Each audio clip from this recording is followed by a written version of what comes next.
first formalize now what is a linear program. We have seen an example of it, so we are almost there. Let's just formalize what a linear program is. To do that, I have to define optimization in general. Okay? Optimization simply is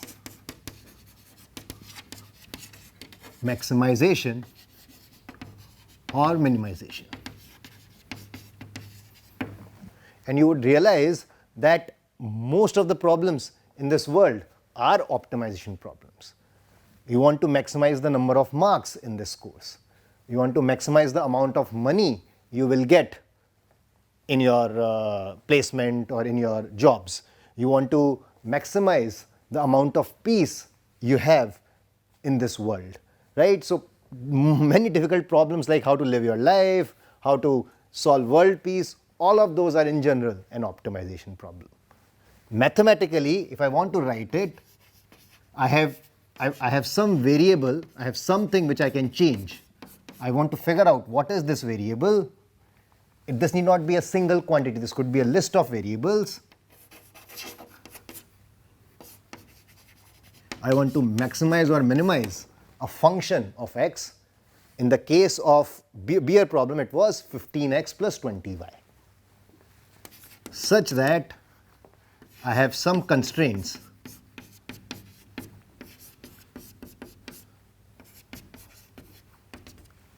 and so on. So a very general optimization problem is maximum minimize some function of our variables such that sub constraints are satisfied. And as I told you, there are almost all problems can be written as optimization problems, and that means solving such optimization problems is very, very hard. We had no hope of solving optimization problems in general. Great, we are stuck.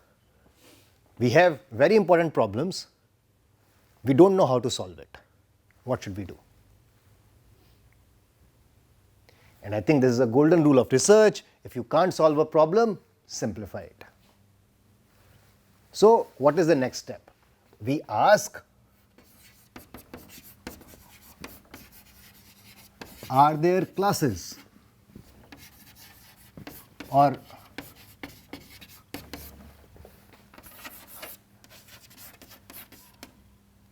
subset of optimization problems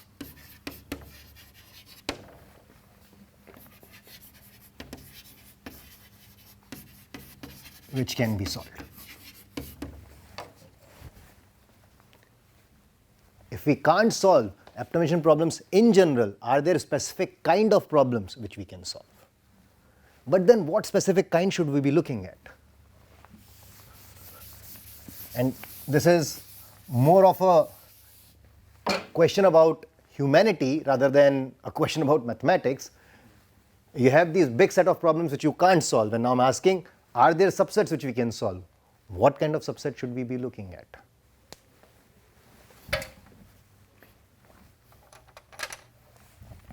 I would say, simply put, a class of optimization problems are interesting, or we should consider that class which satisfies three properties. One,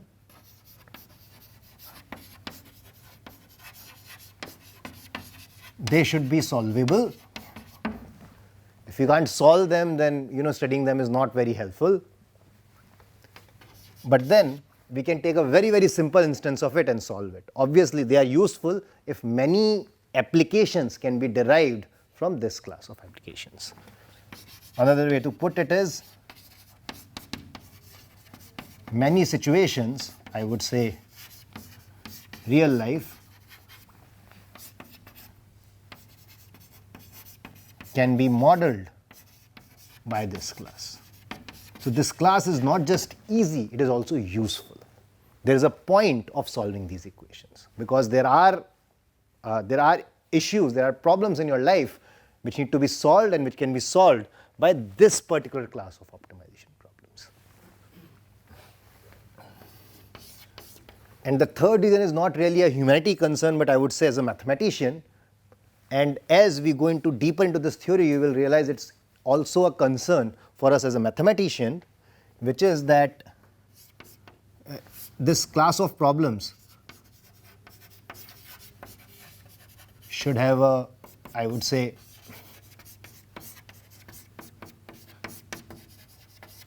beautiful structure. Now, this is pretty vague, but just to give you an example, in the case of problems we talked about, in that we had a nice geometry where the solutions were all continuous to aligned with each other, and then we found that the solution was at a vertex. This was one example, but having this kind of a structure really tells us much more about the solution set rather than just giving us the value.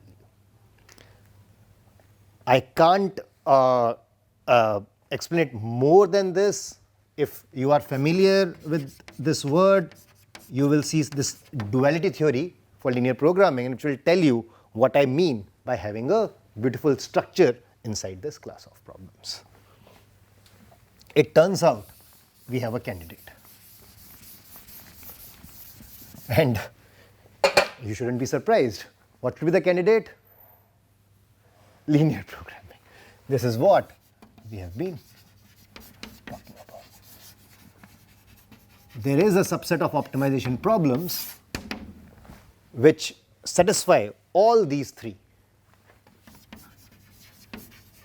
checks, all three properties. And this is called linear programming. That means we are going to have efficient solution. We will see that. Many applications. The names of them I will give it to you today, and many of them we will see it in this course, especially in computer science. And it has beautiful structure, as I said, which is exemplified by what I call the duality theory. And just to emphasize, what is linear programming? It's a subclass of optimization problem where your optimization function is linear and your constraints are also linear.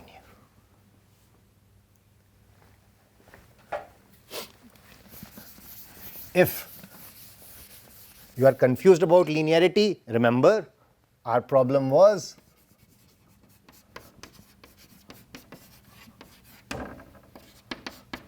such that constraints like 160 equal to I think 98, so on. All these are linear constraints, right? In general, if you have x1, x2, xn, then a linear function is a1 x1, a2 x2 plus a n xn. A linear constraint is a n xn equal to, less than equal to sum b. Okay, so these are simplest kind of constraints, simplest kind of objective function. When we restrict our attention to these kind of constraints and these kind of objective functions, we get this very nice class of linear programming, which is going to be have efficient solution, many applications, and very nice structure.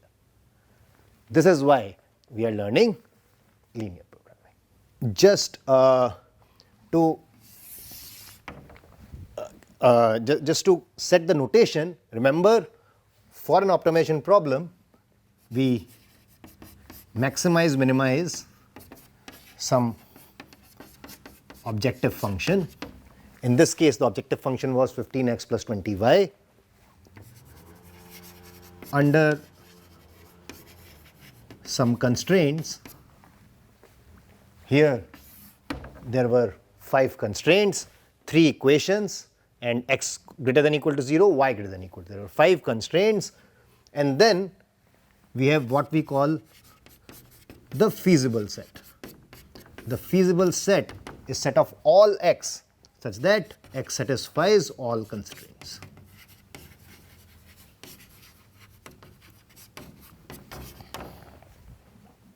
So, we want to find the best x from the feasible set. The objective function which maximizes or minimizes in the feasible set.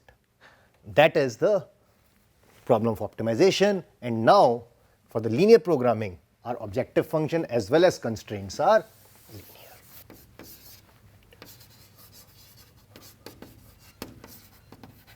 So, this question is answered. This is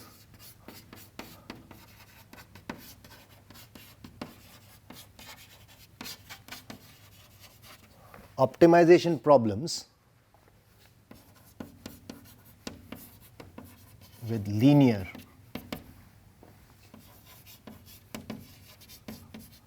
objective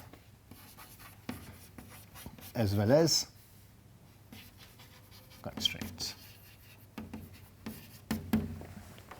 This was the major part of the first lecture, and now we want to answer the other two questions.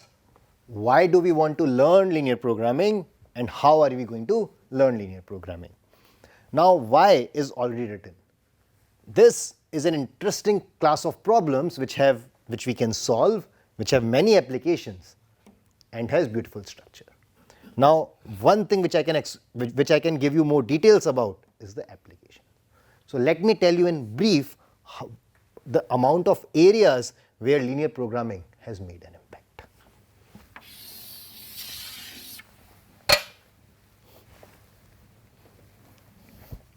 So, if I want to just write out a list of things where linear programming is important,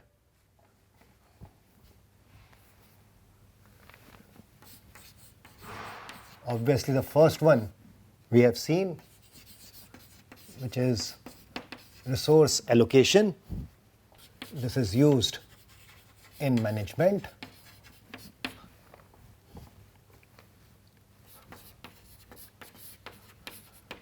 Portfolio management can be solved by linear programming in many cases. This occurs in finance,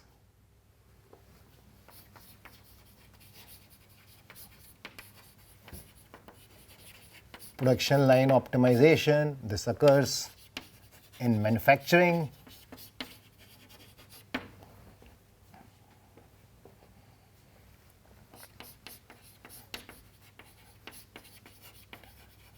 network design,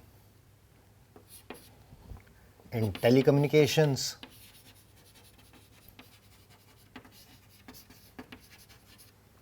machine learning, complexity theory, computer science.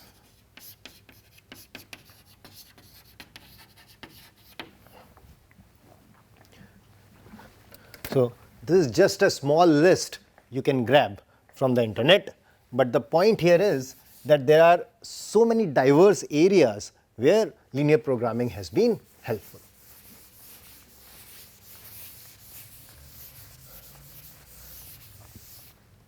Another way to emphasize the importance of linear programming is by saying the number of departments in a university which can be offering this course.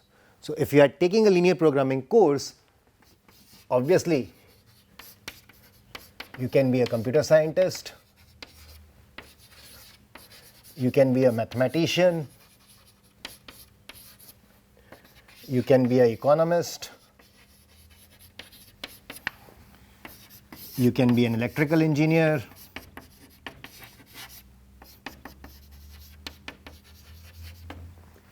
you can be a guy in finance, so on and so forth. So, there are at least 6 or 7 departments in every university which offer this linear programming course. So, this shows the breadth or the diversity of applications which this simple class of optimization problems span. So it's really ubiquitous. So you can find linear programming almost in any place. Many problems can be framed as linear programming, and solving them is important for multiple departments. But for us, we will be concentrating on the aspect of computer science. It turns out there are many areas in itself in computer science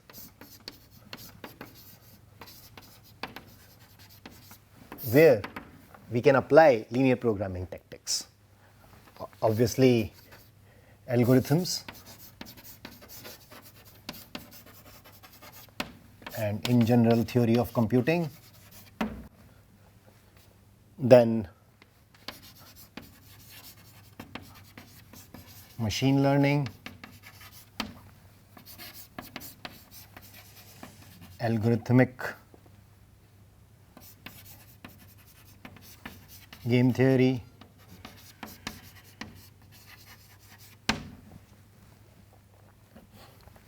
network design.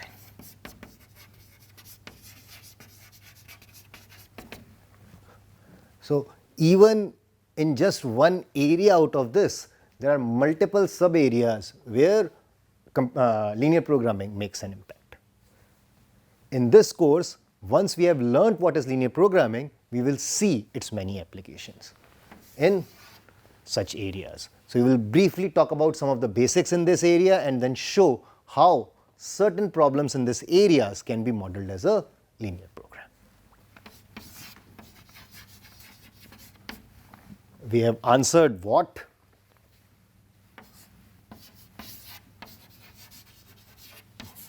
Why? Because it's a small set of, or it's a simple set of problems which arise many times in different areas. That's why we should know how to solve these problems. That's why. And in terms of how, you will see that we have these linear programs. We will write these standard forms. The first thing to learn would be linear algebra, and I will talk about it very soon. Once we understand the basics, we will talk about convexity theory, and all these are small steps which arise very naturally when you want to understand linear programs. This will give us some of the solution methods, and then the rest of the course will be focused on, or half of the course will be focused on applications. HCs. This is the plan to understand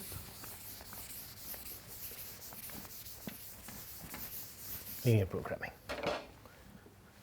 Before I finish this lecture, I just want to tell you why we want to understand linear algebra.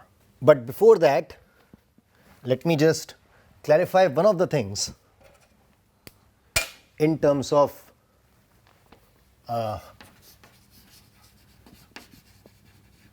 algorithms for linear programs.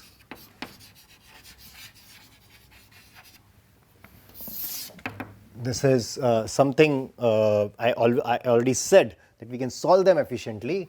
So let me just mention that the first, or the most prominent method by which people solve linear programming is called simplex method. We will see it in this course. This is not efficient. And efficient means polynomial time. If you are familiar with time complexity and stuff, it is not efficient in all cases. There is a lot of research in finding modifications of simplex method which is efficient for all cases, but still we don't have such modification. The first efficient method was called ellipsoid algorithm. This was given by Leonid Khachiyan. This was around 1970s, I think. And the method of choice now, if you want to really solve it efficiently, if you don't have weird cases, is called interior point method. This was long series of work, but one of them was given by Karmarkar. This was, I think, in 1980s. So this is the method in practice most of the time. This is theoretically efficient, but it's very hard to implement. People don't use it. This is useful in practice as well as it is provably efficient. We will look at this, and if time permits, some idea will be given here. But this is just to tell you that linear programs are efficiently solvable.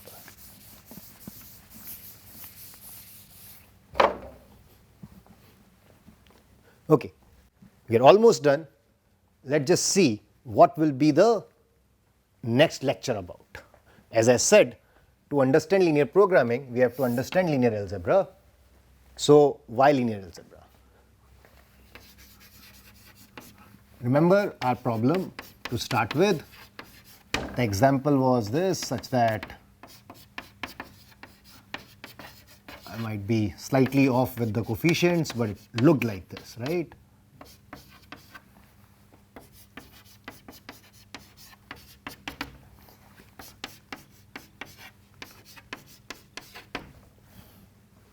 Y greater than equal to 0. The other way, since I said that linear programming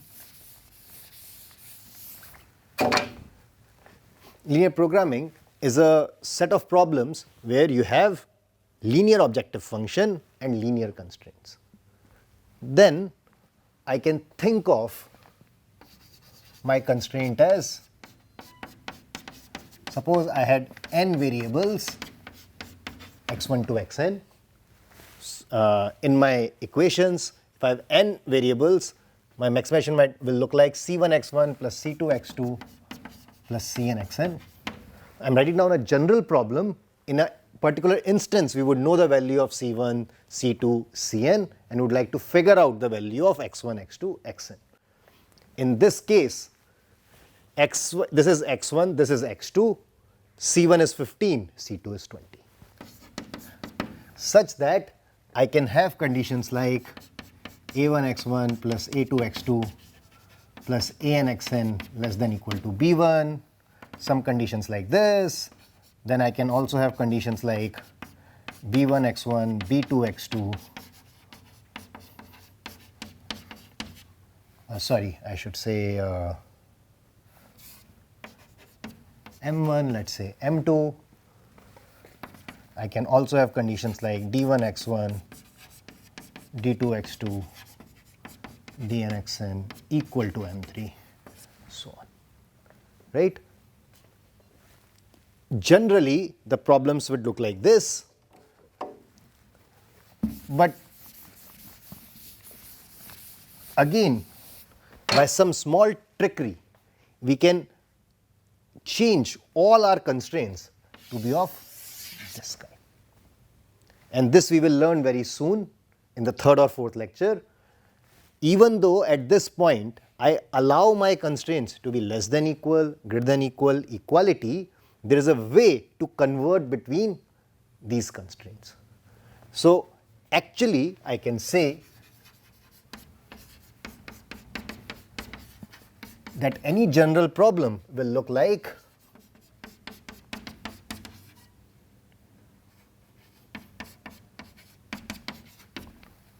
this is my first constraint.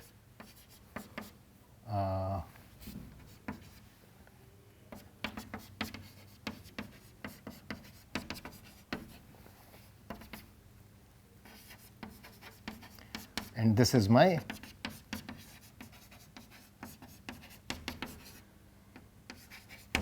mth constraint. But this equivalence is possible if you have this constraint in addition. Greater than equal to 0. So yes, from the what we have discussed till now, a linear program will look like this, but you will very soon see that I can change it into these kind of equations. I can only worry about equality constraints if this greater than equal to 0 constraint is there. And we will prove it in next few lectures. So great. So then any linear program actually looks like this. And if I want to write it succinctly, I can think of x as my vector of variables. I can think of c as my cost vector, which keeps all the constants here, and my constraints, I can write them as a matrix. And if I write it like this, then I can write this, what I call the standard form of linear program, simply. The standard form is actually maximize C transpose x. If I take the dot product between these two vectors, I will get C1 x1 plus C2 x2 plus Cn xn. And this equations will become such that Ax equal to b, where x is positive. That means all x1, x2, xn are positive. This is called the standard form of linear program.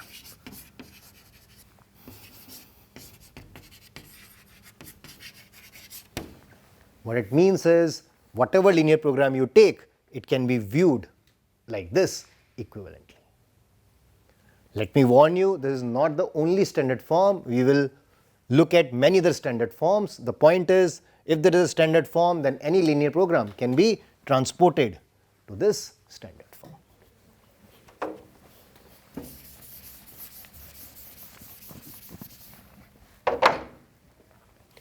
Now, coming back to why do we need linear algebra? If you look at this in terms of words, you want to look at all solutions here which optimize C transpose x. So,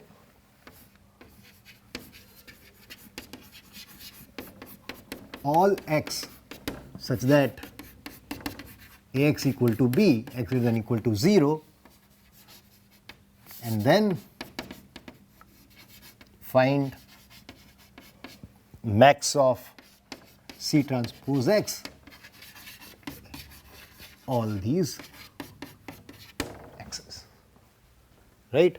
Remember, this is what we call the feasible region or feasible set.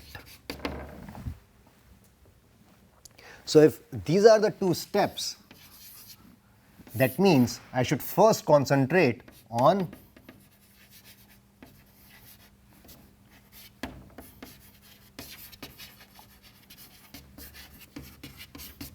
finding the feasible set. That means all x's such that Ax equal to b and x greater than equal to 0. We want to find all such x's such that Ax equal to b and x greater than equal to 0. As a student of mathematics, you should automatically light up, your eyes should light up and say, oh, this I have seen before. This is just a set of linear equations which we have solved for centuries. We already know how to deal with this. This is a central problem in linear algebra. So, our technique should be, what do we know about solving Ax equal to b, and then extend it to find the feasible set of all x's for Ax equal to b and x greater than equal to 0. That is the plan now. For next two lectures, we will be looking at linear algebra, that means how to describe the solutions of Ax equal to b. Once we know that, we will go back to our linear programs, learn more about it, and then apply these tools to the feasible set Ax equal to b, x greater than equal to 0. This will allow us to have an efficient solution for linear programs. So in next lectures, we will be covering linear algebra, in other words, how to solve Ax equal to b. Thank you.